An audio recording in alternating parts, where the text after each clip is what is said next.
Opportunity rover अब मंगल ग्रह पर एक बहुत ही सफल मिशन के अंत में आ गया है। इसका मंगल ग्रह की सतह पर 15 साल से ज्यादा समय बीत चुका है।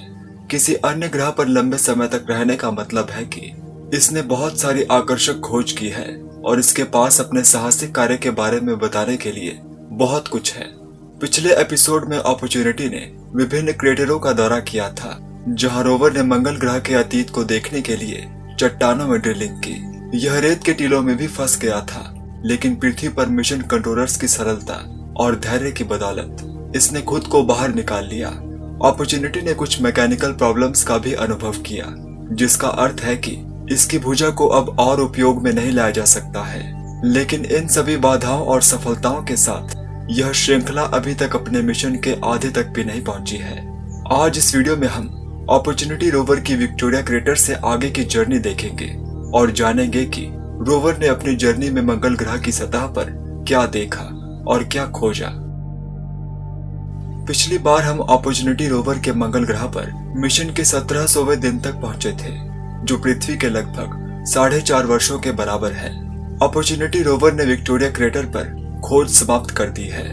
यह एक शानदार 750 मीटर चौड़ा गड्ढा था, जिसमें परतों वाली चट्टानें और कुछ उभरी हुई चट्टानें थी। यह अब तक का सबसे बड़ा क्रेटर था जिसे अपॉर्चुनिटी ने विजिट किया था। लेकिन विक्टोरिया के आसपास सफलता से घूमने के बाद मिशन कंट्रोलर्स ने अपनी आंख एक बहुत बड़े क्रेटर पर सेट की। ये है एंडेवर क्रेटर। ये 22 किलोमीटर चौड़ा है और 300 मीटर गहरा है। ये बहुत विशालकाय गड्ढा है, लेकिन उथला है। आखिर एंडेवर क्रेटर ही क्यों? ये क्रेटर विक्टोरिया से बहुत दूरी पर है। यहाँ तक पहुँचने में अपॉर्चुनिटी को बहुत समय लग जाएगा। तो इस जगह के बारे में ऐसा क्या खास है जो वैज्ञानिकों ने रोवर को एंडेवर की ओर भेजा? सबसे सम्मोहक कारण और वास्तव में अपॉर्चुनिटी के विज्ञान के लक्ष्यों में से एक था मंगल ग्रह पर पुराने समय में मौजूद महासागरों के प्रमाण खोजना। अपॉर्चुनिटी और स्पिरिट रोवर्स द्वारा मिले सबूतों के आधार पर वैज्ञानिकों ने मंगल ग्रह पर महासागर मौजूद होने की जो थ्योरी दी थी, उसी के ठोस सबूत प्राप्त करने की आस में वैज्ञानिकों ने अपॉर्चुनिटी को एंडेवर की ओर भेजा था। पिछले जिन स्थानों को अपॉर्चुनिटी ने विजिट किया था, वहां पानी के सबूत मौजूद थे, लेकिन ये जगह बाढ़ के मैदान से ज्यादा कुछ नहीं थी, जो समय समय पर सूख जाते थे। ये स्थान महासागर नहीं थे। दूसरी ओर मार्स रिकॉन्सेंस ऑर्बिटर ने एंडेवर क्रेटर के चारों ओर कुछ जगहें चिन्हित की, जहां वैज्ञानिकों द्वारा माना जा रहा था कि यहाँ मौजूद मिट्टी में हाइड्रेटेड मिनरल्स मौजूद हैं, जो केवल लंबे समय के लिए सतह पर मौजूद पानी से निर्मित हो सकते हैं। क्या एंडेवर एक स्थायी महासागर का हिस्सा हो सकता है? और अगर वास्तव में ये एक स्थायी महासागर का हिस्सा था, तो क्या यहाँ जीवन के सुराग मिल सकते हैं? मिशन कंट्रोलर्स को ये पता लगाना था, और इसलिए अपॉर्चुनिटी ने विक्टोरिया क्रेटर को छोड़ दिया और दक्षिण में अपनी कठिन यात्रा शुरू की। मिशन टीम जल्द से जल्द अपने गंतव्य तक पहुंचने के लिए दृढ़ थी और रास्ते में किसी भी उपयोगी चीज के लिए नजर रखे हुए थी। अपॉर्चुनिटी ने मेरिडियन मैदानी इलाकों में अच्छा समय बिताया और सोल 1818 तक ये 3 किलोमीटर से ज्यादा यात्रा कर चुका था। सोल 1947 तक ध्यान देने योग्य कुछ भी नहीं हुआ। फिर रोवर ने एक बड़ी चट्टान को देखा। मिशन टीम ने इसकी जांच करने का फैसला किया और पता लगा कि ये एक उल्का पिंड है, जिसे उन्होंने ब्लॉक आइलैंड नाम दिया। बाद में अपॉर्चुनिटी ने 2 अन्य उल्कापिंड की खोज की। एक अन्य का नाम शेल्टर आइलैंड और तीसरे का नाम मार्क्वेट आइलैंड रखा गया। इनमें से मार्क्वेट आइलैंड वैज्ञानिकों के लिए विशेष रुचि का था, क्योंकि उनका मानना था कि ये चट्टान एक बड़े मीटियोर इम्पैक्ट का हिस्सा थी, जिसका अर्थ है कि ये चट्टान मंगल ग्रह की ऊपरी सतह पर गहराई से आई होगी।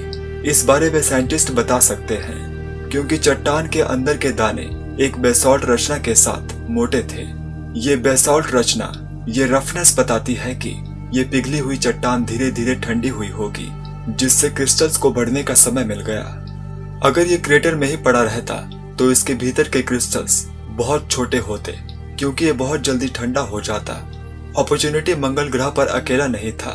स्पिरिट नाम से एक दूसरा रोवर भी मंगल ग्रह पर था, जो उसी समय पर ग्रह के दूसरे हिस्से में खोज कर रहा था। ये दोनों रोवर मंगल ग्रह पर लगभग एक ही समय उतरे थे और दोनों 90 दिनों के अपने मूल अपेक्षित जीवन काल को पार कर चुके थे। इस समय पर दोनों रोवर्स के मिशन में 1900 दिन बीत चुके थे। हालांकि इस पोजीशन तक पहुंचने के लिए स्पिरिट को भी कुछ मैकेनिकल फेलियर्स का सामना करना पड़ा। जैसा कि आप इस तस्वीर में देख सकते हैं, सामने के पहियों में से एक रोवर के मिशन में 700वें दिन में ही जाम हो गया, जिसका अर्थ है कि ये पहिया घसीटता हुआ आगे बढ़ रहा है। ऐसा लगता है कि इन दोनों रोवर्स में से नासा को स्पिरिट सबसे प्रिय था। स्पिरिट को अक्सर ग्रह पर खोजी गई चीजों के लिए ज्यादा मीडिया अटेंशन मिलती थी, तो एक तरफ अपॉर्चुनिटी चट्टानों की जांच करता हुआ आगे बढ़ रहा था, वहीं ग्रह के दूसरी तरफ स्पिरिट ने एक रेत के टीले पर ड्राइव करने का प्रयास किया और उसके पहिए रेत की गहराई में फंस गए।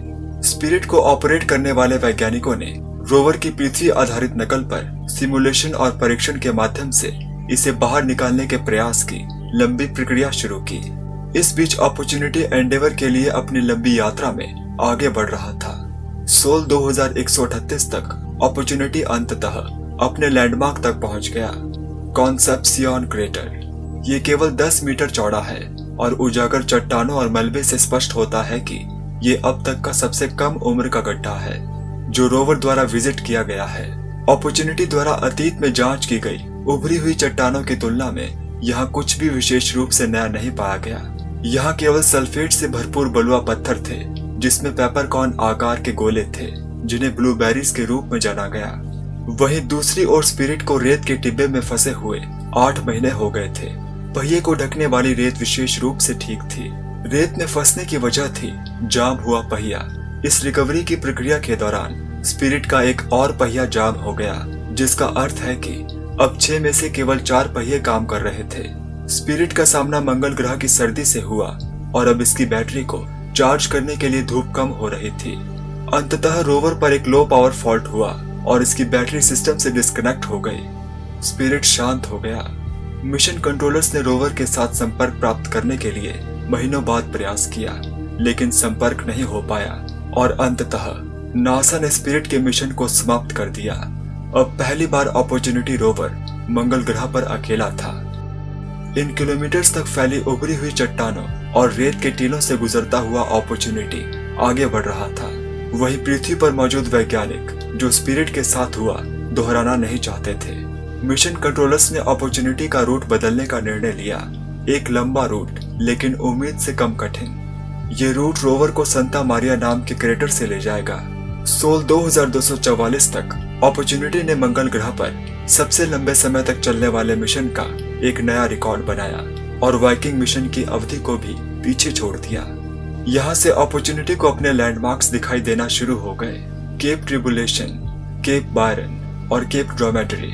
हालांकि विक्टोरिया से 100 दिन चलने के बाद भी ये एंडेवर के आधे रास्ते पर ही था।